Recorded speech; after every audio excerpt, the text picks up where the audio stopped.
Pessoal, módulo 4, questão 16, questão também muito importante, corriqueira. Ela vai trabalhar aqui com a gente uma questão de conversão entre fração e radiciação, que a gente vai ver a conceituação básica aqui com vocês. A questão começa dizendo assim: em uma sala de aula de matemática, a professora passou para a sua turma uma lista de exercícios, na qual era necessário calcular o valor decimal de raiz de 7.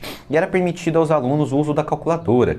O aluno falou que não iria conseguir realizar a atividade, pois a tecla da calculadora de calcular a raiz quadrada de sua calculadora estava quebrada. A professora sugeriu então que ele transformasse a raiz em potência com um expoente fracionário. Está aqui o cerne da nossa questão, pessoal. Qual a representação de raiz de 7 que o aluno precisar utilizar? Pessoal, aqui a gente vai utilizar um conceito de conversão de raiz em potência com expoente fracionário. Então, pessoal, vamos relembrar um pouco mais sobre esse conceito de transformar raiz em expoente fracionário, né? E também transformar expoente fracionário em raiz de volta. Então, se a gente, toda vez que a gente tem a raiz de um número, vamos supor, raiz de um número A. O A, sempre todo número, né, está elevado a 1. E a gente também tem um índice aqui da nossa raiz, que no caso é 2, no caso de uma raiz quadrada.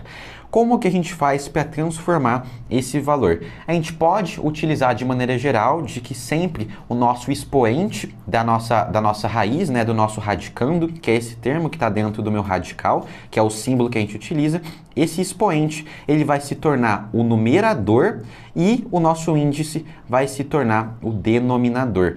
Então sempre a gente faz essa inversão, sempre tornando o expoente dessa minha raiz como numerador e o índice como nosso denominador. Mas pessoal, a gente tem um macete que é bem interessante, que ele vai ser a do Sol. Pessoal, se a gente analisar um pouquinho aqui, vamos fingir que tem um Sol aqui em cima, né? Só ajeitar aqui para vocês.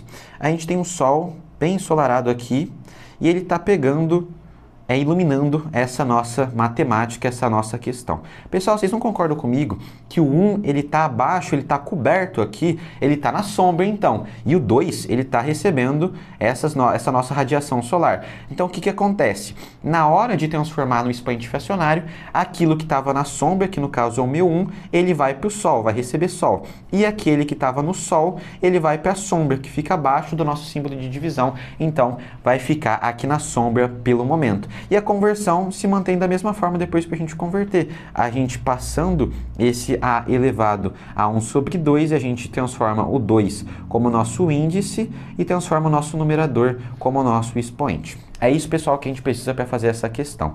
Agora vamos sair da teoria, vamos entrar para o exemplo prático, que é transformar raiz de 7 num expoente fracionário. Ele falando de raiz de 7, quando a gente não tem o índice aparecendo, a gente tem como princípio matemático que o índice ali é 2. Então, tem um 2 aqui. E o 7 está elevado a 1, pessoal. Então, para passar com aquele símbolo do Sol ali em cima, então, o nosso expoente, a gente repete o 7 fora da raiz, o nosso expoente vira o nosso numerador e o nosso índice vira o nosso denominador. Então, na verdade, raiz quadrada de 7 pode ser escrito como 7 elevado a 1 sobre 2. E é isso que a gente tem na alternativa letra D, pessoal. 7 elevado a 1 sobre 2. A alternativa C fala 7 elevado a 2 sobre 1. Ele inverteu o numerador com o denominador. Aqui a gente tem algo totalmente fora na alternativa B e na A a mesma forma. Então, nosso gabarito, alternativa D.